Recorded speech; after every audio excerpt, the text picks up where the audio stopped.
son las siguientes. Al inicio, los asistentes en el estudio podrán votar por el sí o por el no, acorde con su percepción del tema. Los dos invitados tendrán 10 minutos para defender su tesis. Responderán preguntas de dos expertos. Tendrán 3 minutos para sus argumentos de cierre. Al finalizar el debate, los asistentes votarán nuevamente por el sí o por el no. Ganará el debate quien logre cambiar la percepción del auditorio.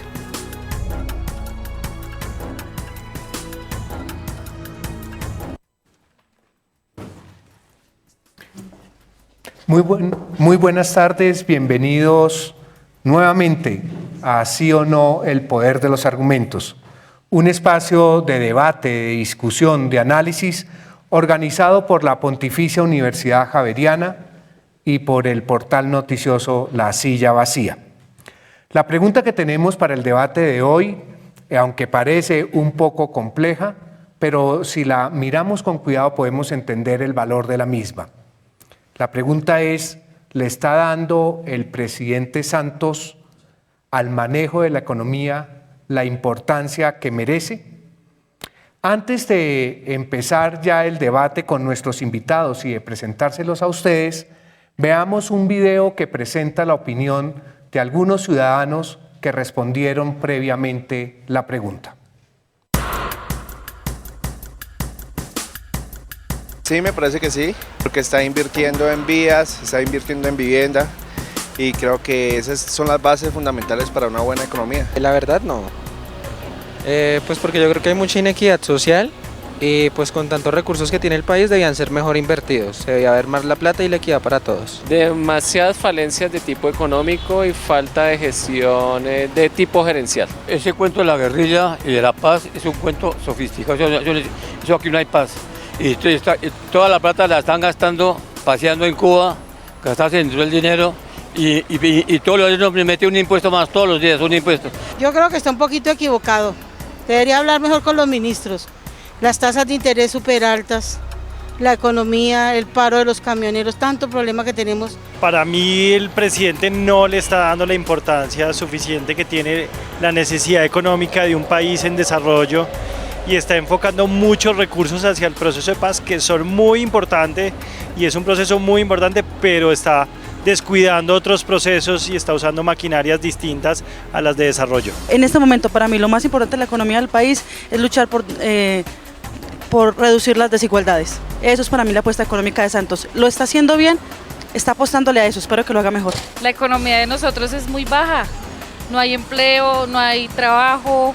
Las EPS hacen lo que hacen con la gente. Siento que todo ha aumentado poco a poco y no sé, creo que la situación económica del país se ha desmejorado desde que él está en la presidencia y la canasta familiar ha incrementado de una manera loquísima, entonces pues no creo que la esté manejando bien. No me parece que la esté manejando bien.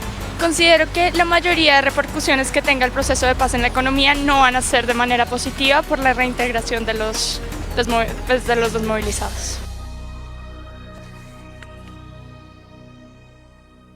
Recordemos la pregunta que hemos considerado para este debate. ¿Le está dando el presidente Santos a la economía la importancia que merece?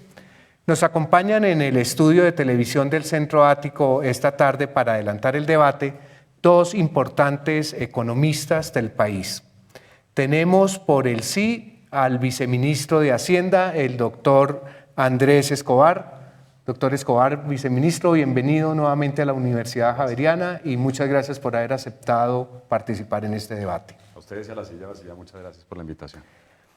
Profesor Salomón Kalmanovich, economista también de la Universidad de New Hampshire en Estados Unidos, vinculado a la academia, a la Universidad Nacional de Colombia, a la Universidad Jorge Tadeo Lozano, profesor en varias universidades, codirector del Banco de la República, realmente un experto en estos temas de economía. Profesor Salomón, bienvenido a este espacio de la Universidad Javeriana y de la Silla Vacía. Muchas gracias por la invitación a Juanita y a la universidad. Damos entonces paso a la votación. Le solicitamos a los asistentes en este estudio de televisión que a partir del dispositivo que recibieron al ingresar al estudio podamos expresar nuestra opinión, afirmar si estamos o no estamos de acuerdo con que el presidente Santos le está dando a la economía la importancia que merece. Les pido por favor que consideremos quienes estemos por el sí, coloquemos y indiquemos con el número 1. Quienes estemos por el no, podamos presionar el número 2.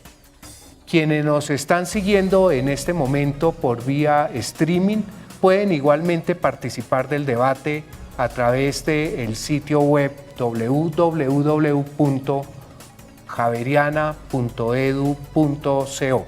Invito entonces también a quienes están en este momento en otros lugares y siguiéndonos por vía streaming que participen por el sí o por el no en este debate del poder de los argumentos.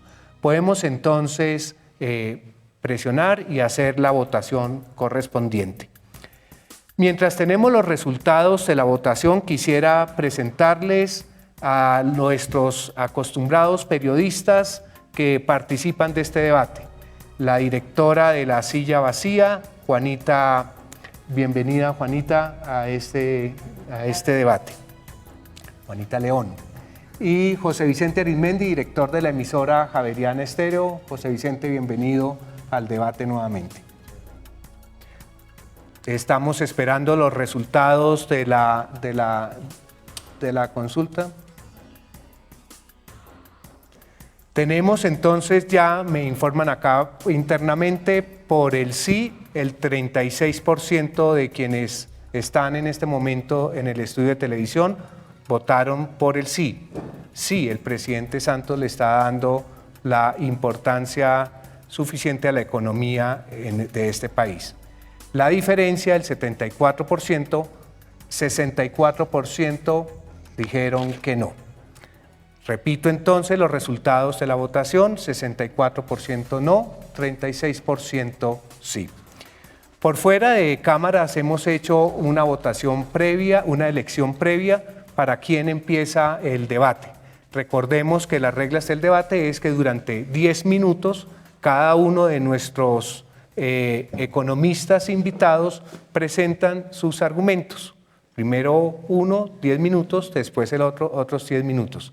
Abrimos el espacio posteriormente para las preguntas y concluimos el debate con 3 minutos para reflexiones finales. Ha sido seleccionado el doctor Andrés Escobar para que empiece entonces con la presentación de sus argumentos. Tiene usted, viceministro, 10 minutos para presentar los argumentos por el sí. Perfecto, muchas gracias. Nuevamente un saludo a todos y a los que nos están viendo. La pregunta es si el presidente le da la suficiente importancia al manejo de la economía. Y yo quisiera empezar un poco por la trayectoria que ha tenido el presidente.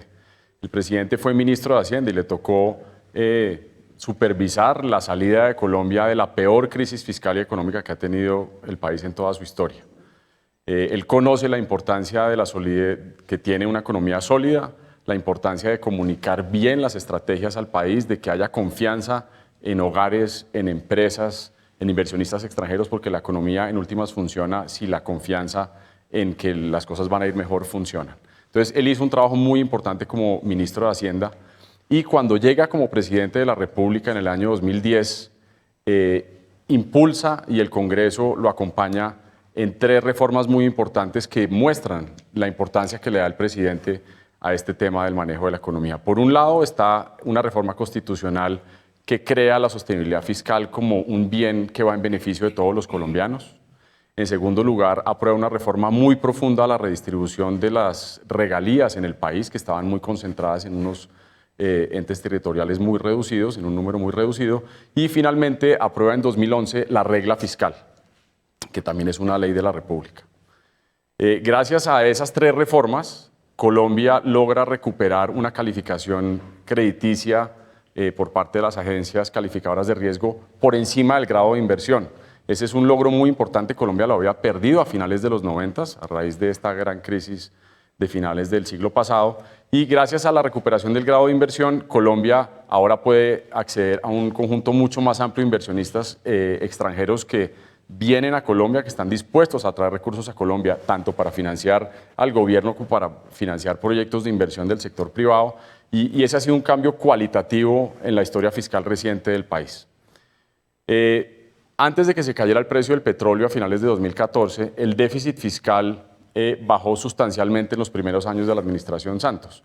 De 4.1% del PIB, que estaba el déficit cuando el presidente recibe el país, en 2013 ese déficit bajó a 2.4% del Producto Interno Bruto. Eso fue, digamos, una reducción que todo el mundo estuvo de acuerdo, fue sustancial, que fue importante, que ayudó a cimentar la credibilidad de la política económica del gobierno. Después viene la caída de los precios del petróleo a final de 2014.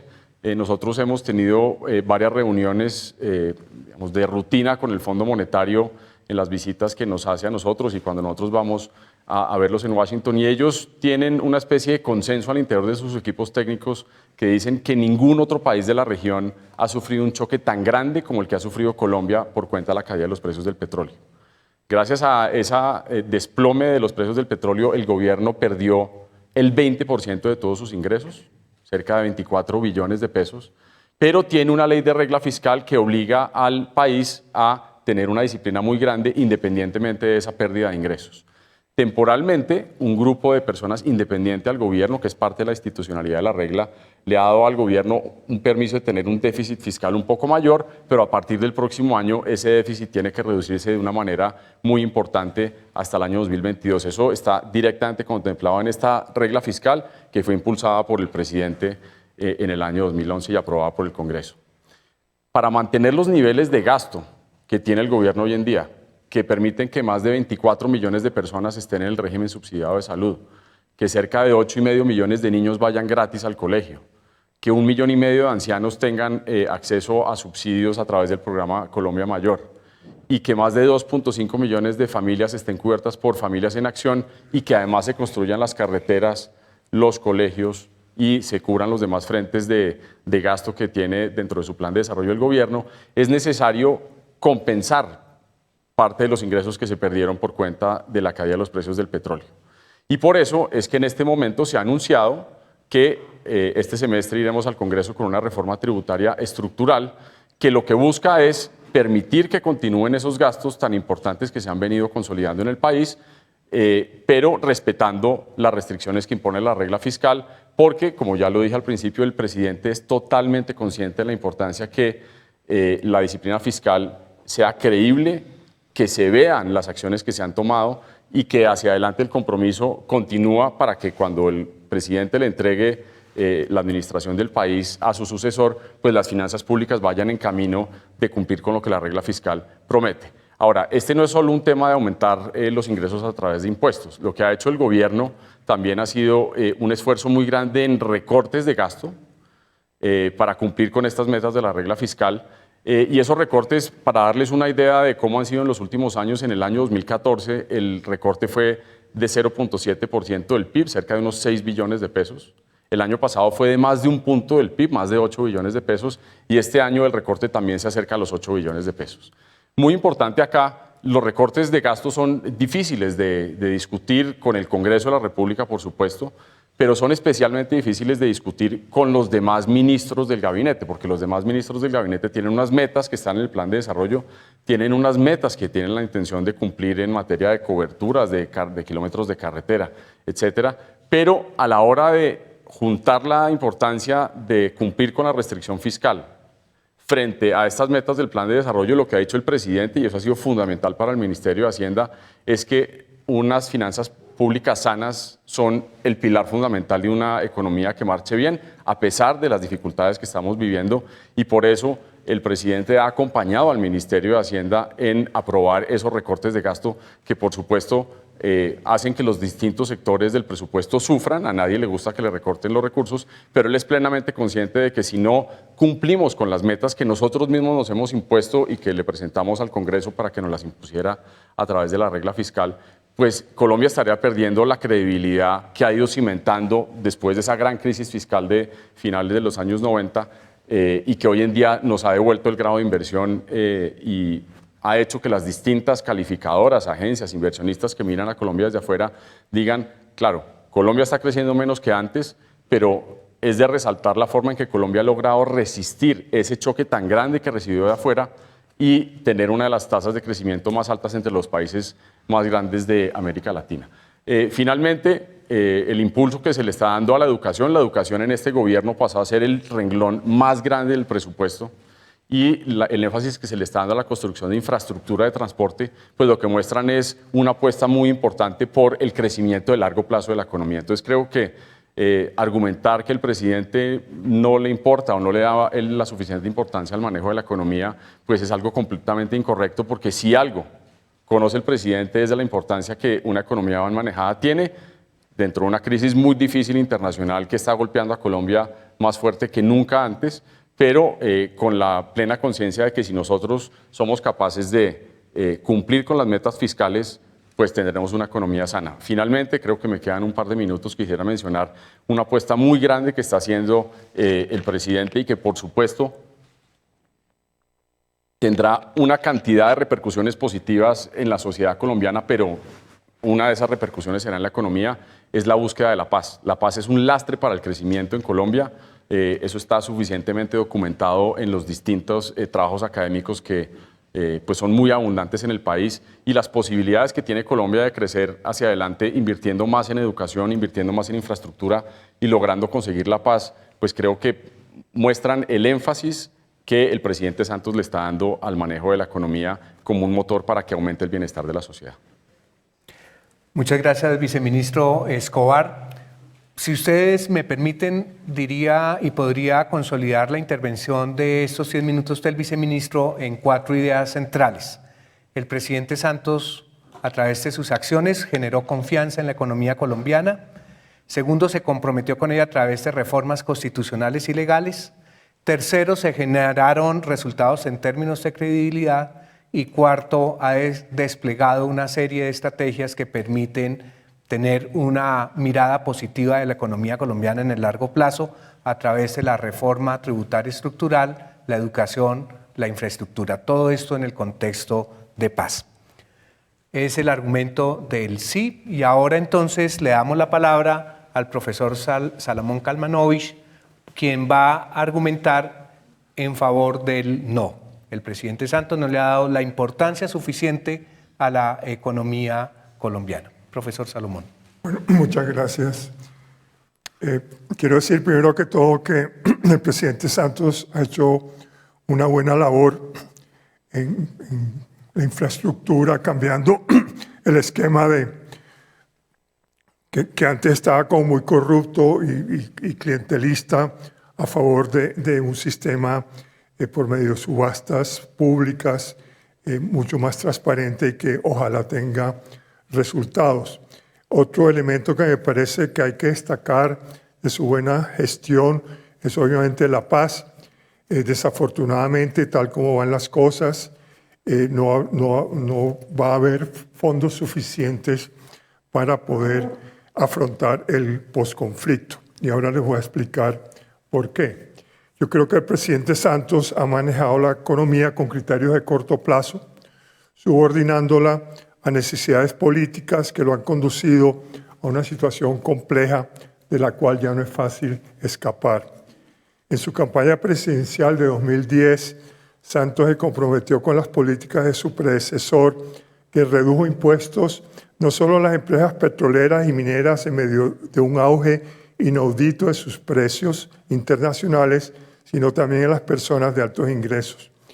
Lo dijo en los siguientes términos: no voy a aumentar impuestos, lo cual dejo grabado en mármol.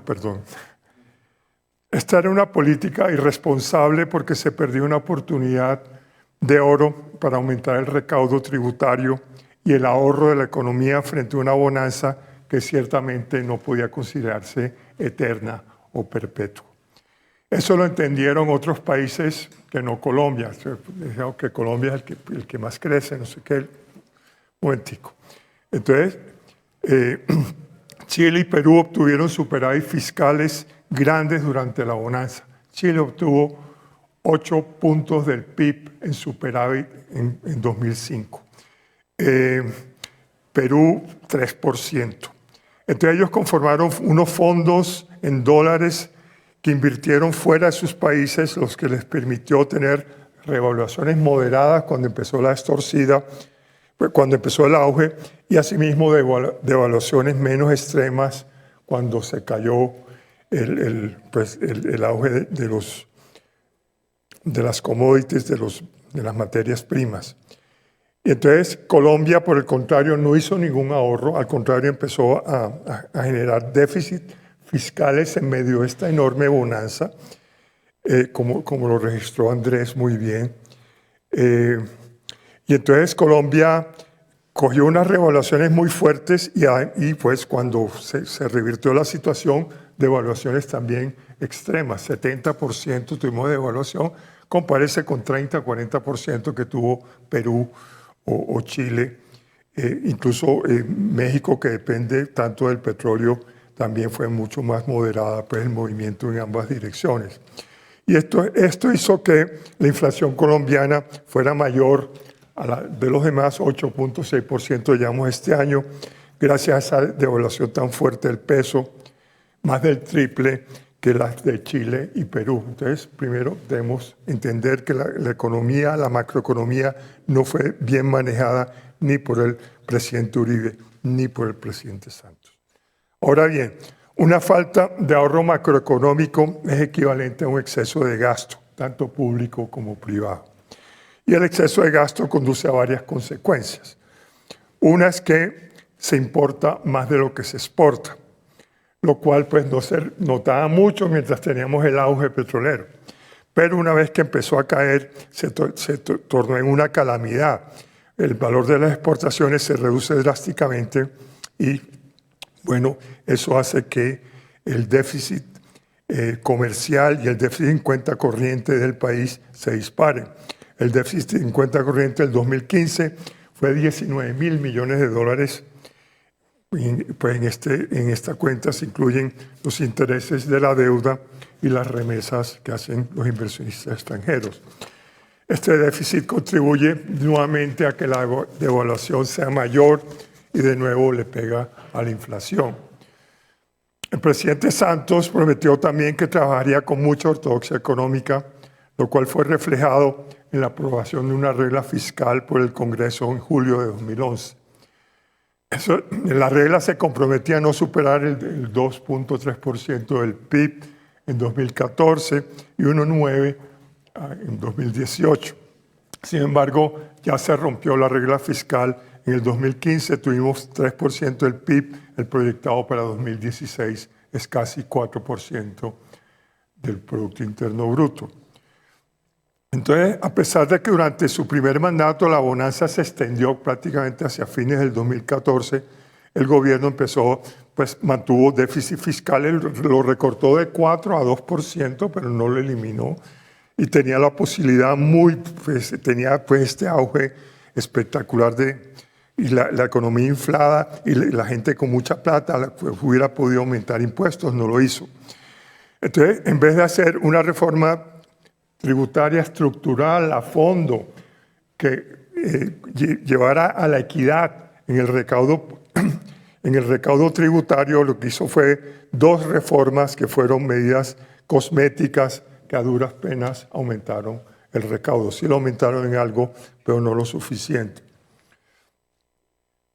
Entonces, la reforma que ahora se ve como absolutamente urgente necesita que se ponga a tributar a los dueños de las empresas que hoy cuentan con exenciones totales para los dividendos y para sus acciones cuando se trata del impuesto a la riqueza. Entonces, digamos, los hombres más ricos del país son dueños de las empresas, pero ellos no pagan sobre los dividendos que reciben y cuando es el impuesto al patrimonio, las acciones también están exentas. También debe hacer contribuir a los detentadores de intereses que tienen exenciones importantes cuando ahorran en los fondos de pensiones privados, lo que termina siendo un subsidio público para estos. Pero nadie ha tocado, pues eso se lo inventó el presidente Uribe, pero este gobierno lo dejó ahí quieto. Es necesario mantener el impuesto a la riqueza, pero haciendo pagar a los que más tienen y no recargar a las empresas que ya están bastante recargadas. O sea, estas dos reformas tributarias hicieron, pues, cayeron sobre las empresas, y eso es un sector que desincentiva la inversión, el desarrollo. Sí, una parte buena de la reforma, que fue quitar las contribuciones a la nómina, a reducirlas. Entonces, eso ha aumentado el empleo y la formalidad. Bueno, entonces, en vez de financiarse sanamente con impuestos, el gobierno optó por el recurso de endeudarse por fuera. La deuda externa pasó de 45.000 millones de dólares en el 2012 a 68.000 millones en el primer trimestre de 2016. El endeudamiento interno pasó de 214 billones de pesos a 335 billones durante el mismo periodo. Entonces, digamos, yo les dije que pues, estamos entrando en una situación pues, bastante complicada, difícil de superar.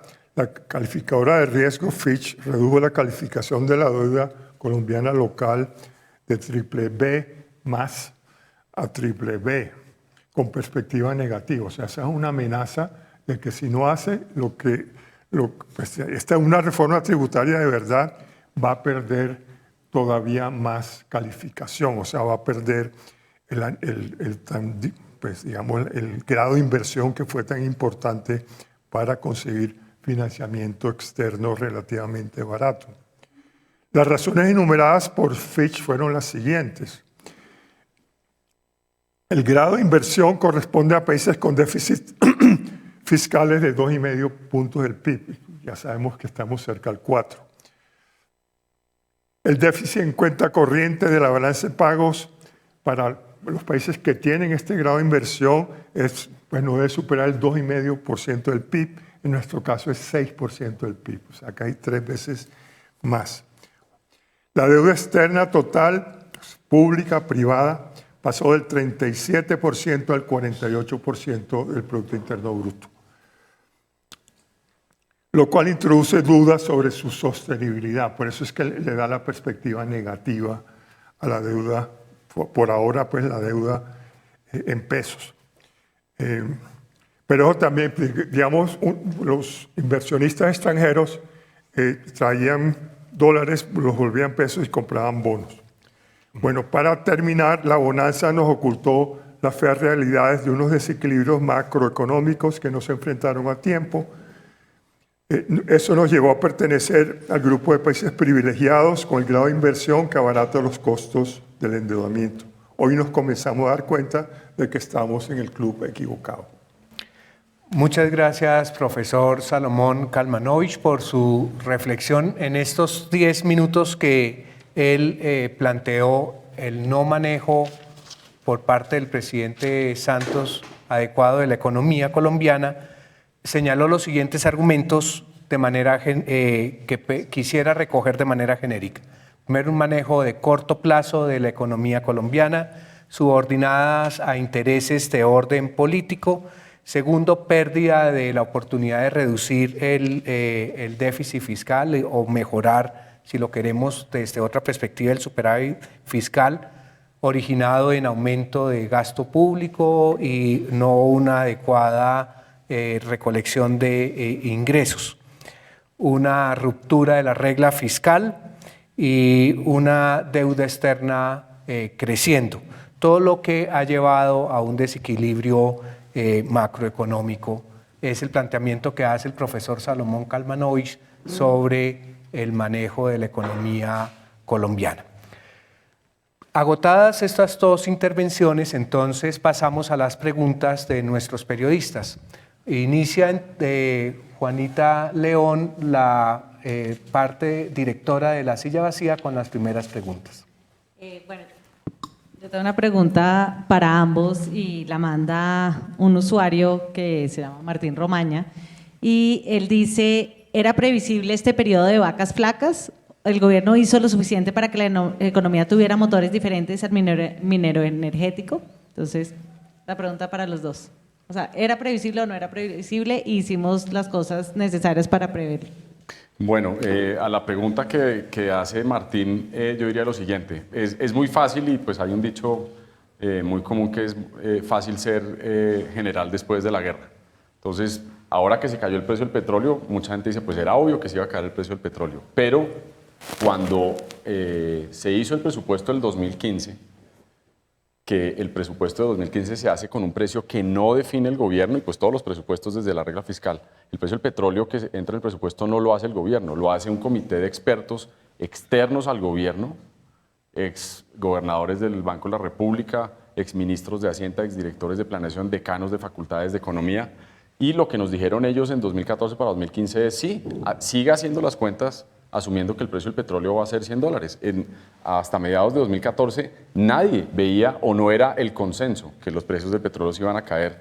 Entonces eso por un lado. Por otro lado, si no se hizo nada para impulsar los otros motores, creo que yo ya he mencionado que desde el principio del gobierno se empezaron a hacer unas inversiones muy importantes en materia de educación y las carreteras que estamos empezando a ver construidas bajo el programa 4G hoy en día son el producto de 6 años de trabajo para cambiar completamente la institucionalidad del sector transporte, de crear una nueva institución financiera que apuntale y ayuda a la financiación de esos proyectos, que es la Financiera de Desarrollo Nacional. Entonces sí ha habido unas apuestas por el largo plazo y porque haya nuevos motores de crecimiento de la economía desde que se inició el gobierno.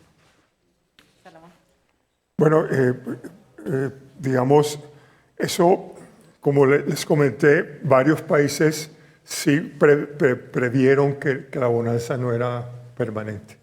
Ellos sabían, pues ya estaban acostumbrados, nosotros también estamos acostumbrados, pero no, pues, digamos, en la institucionalidad colombiana no había el grado de previsión que existe en Chile o que se inventaron en Perú o incluso Bolivia.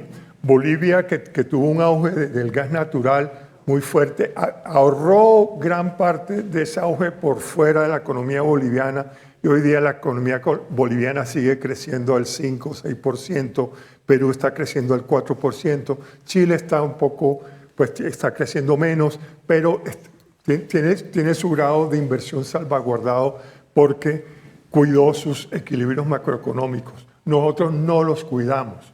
Eso fue lo que pasó. Entonces, sí era previsible y no había dentro de la institucionalidad colombiana los resortes que se pusieran en lugar cuando había auge, ahorrar el auge, y cuando hubiera la caída, tener recursos suficientes y no sufrir esta volatilidad ni en la tasa de cambio ni en el déficit fiscal.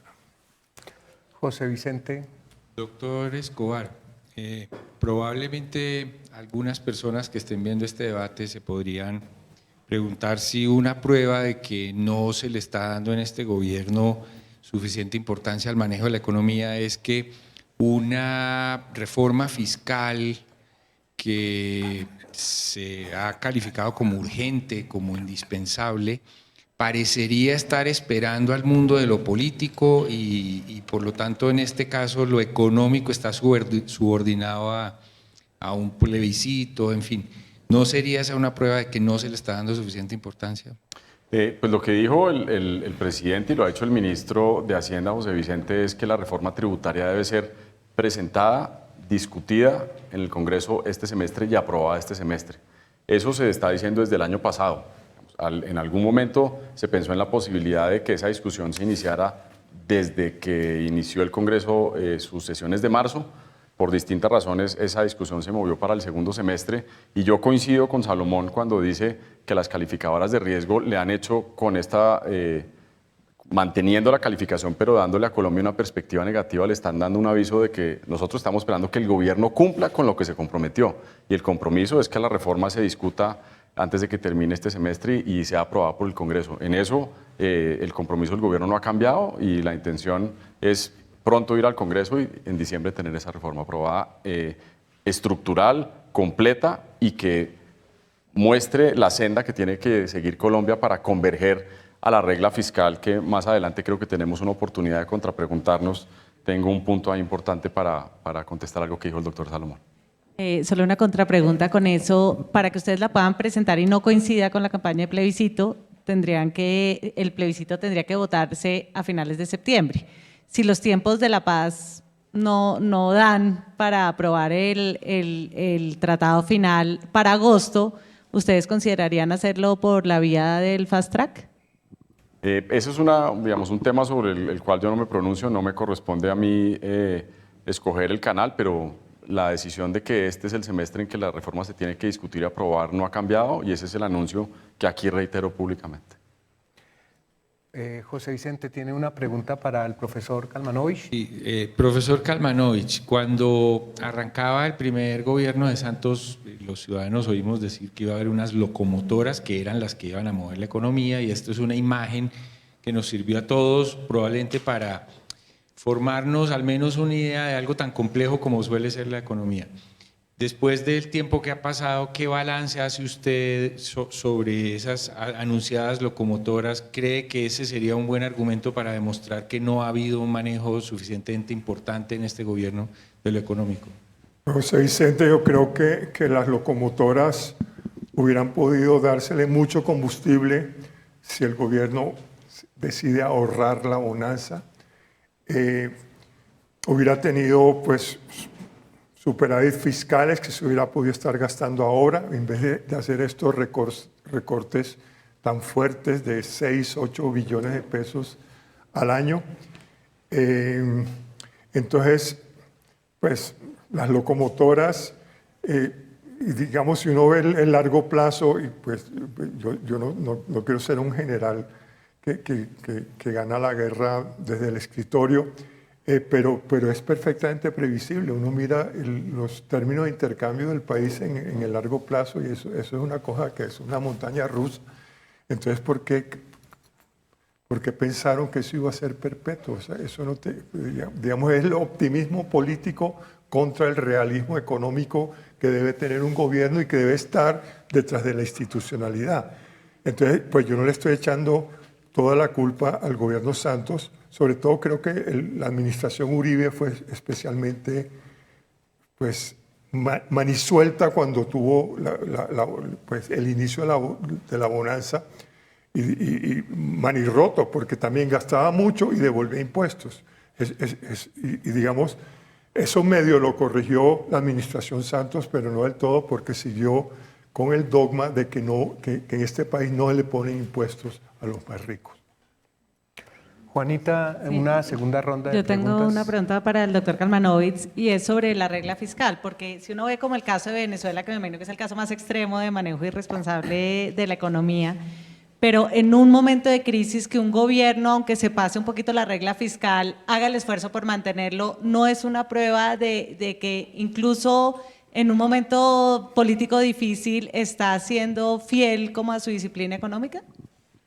Pues nuevamente, después de al tercer año la regla fiscal ya la rompe en el cuarto año. O sea, ya la rompió con el 3% del año pasado, la va a romper todavía más con el 3,9% de ahora. Yo critiqué la regla fiscal en su momento, pues dije que era una camisa de fuerza, que pues en medio de una tormenta el barco tumbaba al señor que tiene la camisa, pues está amarrado, entonces el tipo no puede nadar. Me pareció que debía haber más flexibilidad para poder tener políticas contracíclicas. Entonces no estoy seguro, pues está haciendo lo que yo más o menos sugerí y que me parece bien, pero digamos, ¿para qué se compromete si después no va a poder cumplir? Y lo rompe pues a plazo muy corto después de haber hecho el compromiso solemne, no, pues tengo una regla fiscal que voy a respetar. Entonces ahora dice, no, la voy a respetar a partir del 2017. Entonces, José Vicente. Doctor Escobar, usted ahorita va a tener 3 minutos para redondear o contraargumentar. Usted es un economista metido en lo político. Supongamos que esta conversación la tenemos dentro de un año y ha pasado la reforma tributaria y se ha firmado la paz. En ese momento usted probablemente nos diría, se fija, es que en ese momento lo que se estaba haciendo era sembrar para poder tener un panorama económico distinto. ¿Va a ser diferente el panorama económico si se dan esas dos condiciones, ¿qué otras cosas podrían afectar que las cosas sigan mejor o peor? Bueno, yo creo que con la firma de la paz simplemente se surte un paso importantísimo, pero es un primer escalón en un proceso que va a ser muy largo. Digamos, 60 años de conflicto en Colombia no se terminan con la firma de un acuerdo, aunque el acuerdo es importantísimo. Construir la paz es una tarea que va a ser muy larga hacia adelante y los frutos de la paz se van a ir viendo con el paso del tiempo. No es inmediato que caigan todos los beneficios para la sociedad. Entonces, esto es una tarea que no le corresponde solo a esta administración, sino a 3, 4, 5, 10 administraciones en el futuro consolidar el tema de la paz.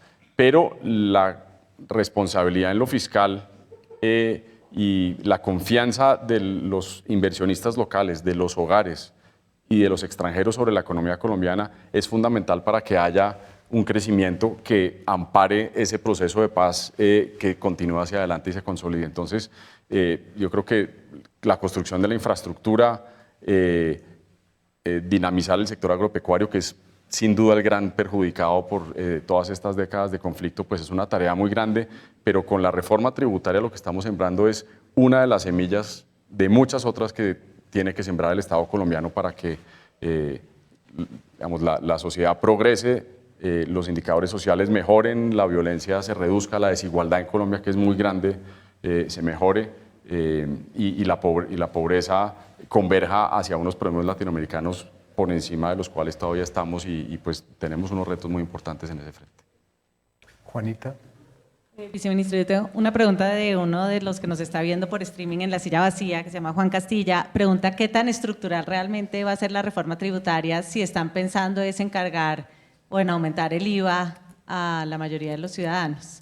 Y la segunda pregunta, que de pronto la puedo amarrar con esa, que esa sí es mía, es que a pesar de que soy muy optimista frente al tema del acuerdo de paz, lo soy menos frente a los ahorros que vaya a generar la paz, porque lo que yo veo con la implementación de los acuerdos es que si el gobierno piensa cumplir van a costar muchísima plata. No veo, por lo menos en los próximos 10 años, de dónde es que van a salir esos ahorros con la paz. Okay. Sobre la característica estructural de la reforma, el gobierno ha decidido que va a hablar en extenso del contenido de la reforma una vez lo presente al Congreso, entonces no voy a entrar en detalles, pero no hay aspecto del estatuto tributario que no se vaya a tocar en esta reforma. Entonces yo creo que el carácter de estructural será reconocido cuando se presente al Congreso. Y acá hay una discusión académica, digamos, bastante extensa de cuándo fue la última vez que se presentó una reforma tributaria y se aprobó una reforma tributaria en Colombia. Y hay distintas opiniones, hay personas que dicen que en el año 74, otras que en el año 86, pero independientemente de a quién le crea uno, aquí hace 40 años no hay una reforma tributaria estructural y creo que esta se va a sumar a la lista de las otras dos que mencioné.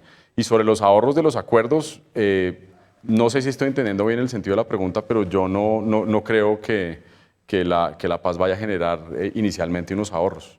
Personas que dicen que aquí hay que desmontar muy rápidamente ciertos gastos porque va a llegar la paz, yo creo que esos son unas quimeras en las que no nos podemos equivocar y lo que sí va a traer la paz es más crecimiento y mayor crecimiento lo que abre es la posibilidad de gastar unos recursos adicionales sin complicar las metas fiscales. Pero yo en temas de ahorro sí creo que se demorarán mucho tiempo en llegar.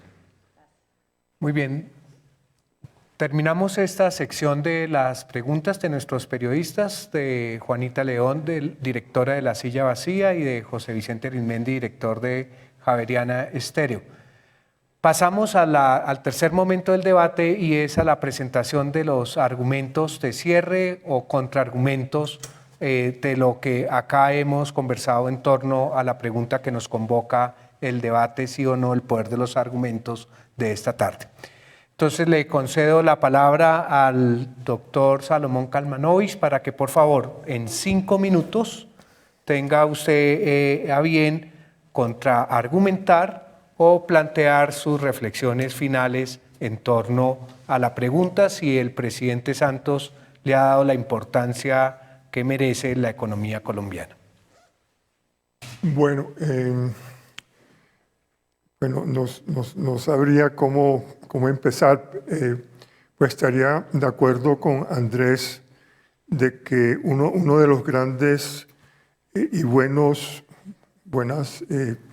reformas que logró hacer aprobar el presidente Santos fue la de las regalías, porque pues hizo más equitativo el sistema y logró pues que dejara de concentrarse en unos lugares que tienen poca institucionalidad política y que permite pues que se desperdicien o sean capturadas por la corrupción en gran medida. Pero pues yo creo que le faltó también como una reforma política al gobierno que atacara el problema de la corrupción en el fondo. Pues en Colombia, y esto es ya del muy largo plazo, tenemos un sistema político que se apoya en unas fuerzas regionales, unos señores de la guerra en veces. O sea, pues hay una delegación o ha habido una delegación de la violencia en manos privadas.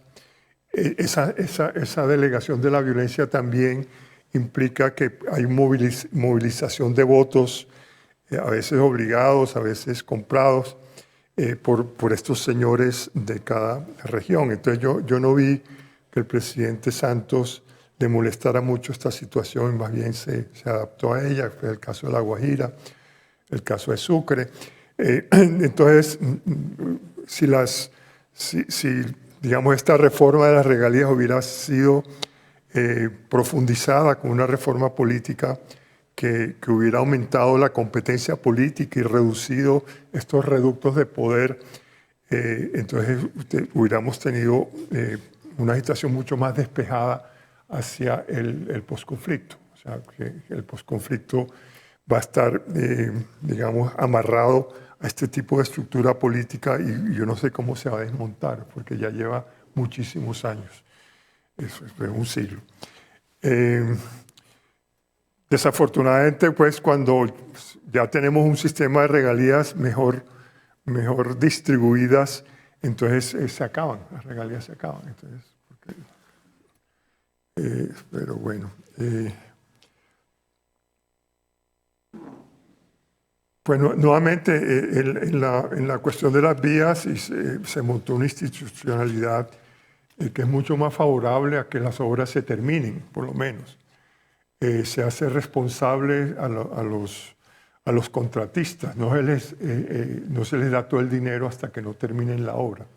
No se le dan adelantos sobre los peajes que hacía la administración anterior. Un poco de vicios que hacían pues de que casi toda la plata que se invirtiera en obras quedaban desviadas. Entonces las obras no se veían. Entonces las dobles calzaditas pues las vimos a ver como que pues la estamos viendo apenas ahora. O sea, 6 años después de terminada la administración Uribe. Pero sigo insistiendo que para que el régimen político, social sea más justo, debemos tener unos impuestos mucho más altos de los que tenemos en la actualidad. Actualmente el recaudo está en 14% del PIB. Pues, este no es un país serio. Un país serio tiene 28 o 30% de recaudo tributario. Este es digamos, el Estado se ha fortalecido gracias también pues, que pasó del 10 al 14, pero, y eso fue suficiente para derrotar a la FARC, pues, fortalecerse militarmente. Pero hay países que nos quedamos quietos y dicen, no, pues ya como que no necesitamos más, y yo me temo que en la reforma tributaria estructural se vaya a tener como las mismas inclinaciones a no hacer que los ingresos más altos tributen de manera progresiva, tributen más que los demás. Y eso hace que el sistema colombiano sea muy inequitativo. O sea, por el lado de los impuestos, pagan las clases medias, paga el IVA, y digamos los ingresos más altos no pagan. Por el lado del gasto también una buena parte del gasto es capturado por clases medias, los ricos que consiguen la contratación del Estado. Y bueno, pues este gobierno también hay que reconocerle que aumentó el gasto social en varios programas de familias en acción, la salud para lo que se llamaba el CISBEN, y también pues algunos gastos que todavía no son importantes en términos de las pensiones para la población más desprotegida. Doctor Kalmanovich, se le está agotando su tiempo. Se me agotó. Se agotó su tiempo. Pero si quiere terminar con una idea puntual o ya... Se me acabaron las ideas. Muy bien. No creo, ciertamente. Sí. Bueno, entonces, señor viceministro, tiene 5 minutos para plantear sus argumentos finales o contraargumentar de lo que acá se ha conversado. Muchas gracias. Yo quisiera tocar 3 temas en este cierre del debate. El primero, y en eso no puedo ser lo suficientemente enfático porque Salomón y Juanita dijeron una cosa que es bastante imprecisa y quisiera explicarla. ¿Qué es la regla fiscal? La regla fiscal son 2 cosas. La regla fiscal es una senda de reducción del déficit desde que se aprobó la regla en el 2011 hasta una meta que es llegar a 1% de déficit en el año 2022 y mantenerlo en 1% del PIB de 2022 en adelante. Esa senda está, digamos, dibujada en la ley. La ley es explícita de cuáles son las metas volantes que hay que surtir para llegar hasta ese objetivo de largo plazo. Pero la regla tiene una segunda cosa y es muy importante, y es que bajo ciertas circunstancias, le hace que la economía crezca menos que lo que normalmente crece en su velocidad de largo plazo, o que los precios de petróleo estén por debajo de los que se pensaban eran los de largo plazo, hay un comité que no es el gobierno, externo al gobierno, que permite desviaciones de esa senda que está escrita en la ley. Mientras ese comité externo diga que esa desviación está permitida por lo que le pasó al crecimiento y por lo que le pasó a la economía, no se está incumpliendo la regla fiscal. Esto es muy importante. De hecho, una de las labores de ese comité es año tras año certificarle al Congreso de la República si el gobierno cumplió o no cumplió con la regla fiscal. Y en 2015, claro que cumplió, porque a la senda permitida por la ley, el gobierno incurrió en una desviación que fue permitida por ese grupo independiente, que el gobierno decidió. Entonces, la regla fiscal no se incumplió y eso es muy importante. Lo segundo es el cortoplacismo que decía Salomón que ha tenido la política económica del gobierno Santos. Esta es la tercera vez que yo paso por el gobierno y desafortunadamente, espero no ser yo el causante, pero siempre que entro al gobierno hay problemas en la economía. Entonces digamos, esperemos que no sea la mala espalda, pero siempre me toca desafortunadamente. Cuando entré al gobierno el petróleo estaba a $95, con eso les digo. ¿Y qué pasa? Que cuando vienen las desaceleraciones económicas fuertes, el corto plazo cobra una vigencia muy importante. Uno el corto plazo no lo puede descuidar en las malas épocas, pero eso no quiere decir que uno no esté mirando el largo plazo, y por eso los énfasis que hice en temas de inversiones en educación, repito, la educación hoy en día es el sector que más recursos recibe en el presupuesto por encima de defensa, cosa que no era cierta hace unos años, y el cambio completo que se le dio a la institucionalidad que apoya la construcción de infraestructura fue una clara apuesta a largo plazo. Hoy en día la construcción de las carreteras de las 4G le están ayudando al crecimiento y le están ayudando al crecimiento de Colombia a que no sea menor del que está haciendo. Pero eso no es gratis, eso no fue que la FDN y toda la nueva institucionalidad que mismo Salomón mencionaba apareció a raíz de que se cayó el precio del petróleo. Esto se viene construyendo desde el año 2010 y los frutos de pensar en el largo plazo yo creo que se están empezando a ver. Los frutos en educación se verán más adelante. Todos sabemos que las inversiones en educación tardan algo más de tiempo en madurar, pero eso es una apuesta por el largo plazo y creo que al corto plazo hay que darle el énfasis que requiere en las vacas flacas, pero eso no quiere decir que no estemos pensando en el largo plazo. Y finalmente decía Salomón que era muy bueno que se hubiera hecho la reforma de las regalías tenían un problema de concentración tremendo en muy pocas entidades territoriales, pero que desafortunadamente cuando ya se hizo la reforma, las regalías se acabaron. Entonces, lo primero es que las regalías no se han acabado. Obviamente se han reducido de manera sustancial, pero un tema muy importante y que era una crítica de Salomón que no comparto plenamente es que aquí no se ahorró nada. Hoy en día, en el fondo que se creó de ahorro del Sistema General de Regalías que se aprobó cuando se hizo la reforma constitucional, hoy en día hay 10 billones de pesos ahorrados. y 10 billones de pesos ahorrados desde el 2011 hasta acá. Eso no es que llevemos 30 años ahorrando esos recursos. Entonces, un ahorro muy importante, que es más de 1 punto porcentual del Producto Interno Bruto, se ahorró y está ahí y le ayudará a los entes territoriales a amortiguar el efecto que tienen las menores regalías que se están dando porque han bajado los precios del petróleo. Entonces, obviamente Chile y Perú son países que tienen unas finanzas públicas muy distintas a Colombia, pero Chile y Perú no tienen un conflicto armado. Entonces, Colombia tiene el gasto en defensa y seguridad más alto de la región por unas particularidades que tiene Colombia que ni Perú ni Chile tienen. Pero lo otro también es un altísimo costo del sistema pensional colombiano. Tal vez los oyentes y el público que está acá no lo sepa, pero simplemente para que tengan una idea, en el presupuesto que se acaba de presentar al gobierno, al Congreso, perdón, para el próximo año, valen, solo 10 segundos me tomo, valen 35 billones de pesos las transferencias a los entes territoriales para cubrir educación, salud, agua potable, etcétera, 35 billones, pero van a costar 38 billones de pesos las pensiones. Y ese es un problema que ni Perú ni Chile tienen. Muy bien, muchas gracias, doctor Andrés Escobar, viceministro de Hacienda.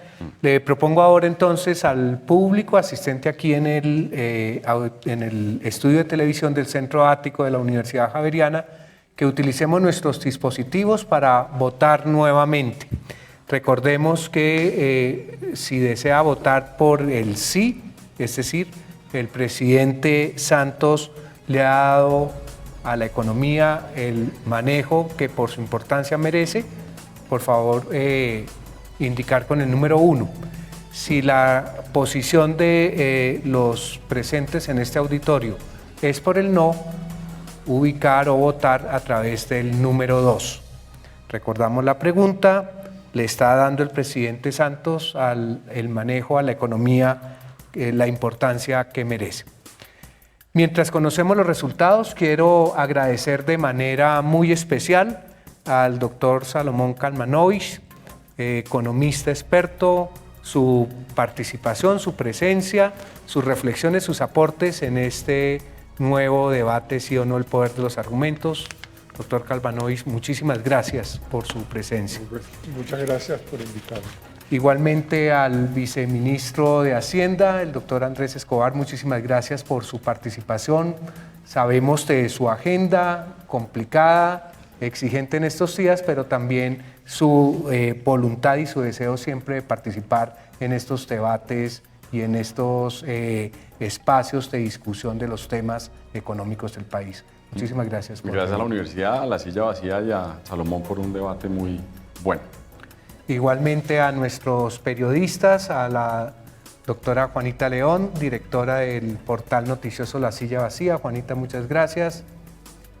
Y a José Vicente Arizmendi, director de Javeriana Estéreo. José Vicente, muchas gracias por estar acá. Recordemos los resultados de la primera votación. Por el sí, 36%, por el no, 64%. En la segunda votación tenemos el siguiente resultado. Por el sí, 47%, por el no, 53%. Yo diría que se gana recordemos que la regla del debate es no el que tenga la mayoría, sino el que logre un mayor cambio en la opinión de los asistentes. Podemos decir que el ganador es el sí, aunque de una manera muy próxima en el cambio de los porcentajes. Con esto concluimos entonces un nuevo debate, sí o no, el poder de los argumentos, espacio de discusión de argumentos sobre los principales y más importantes temas de actualidad y de importancia para el país, espacio de debate organizado por la Pontificia Universidad Javeriana y por el portal noticioso La Silla Vacía. Muy buenas tardes y nos encontraremos de nuevo en un nuevo debate, sí o no, el poder de los argumentos.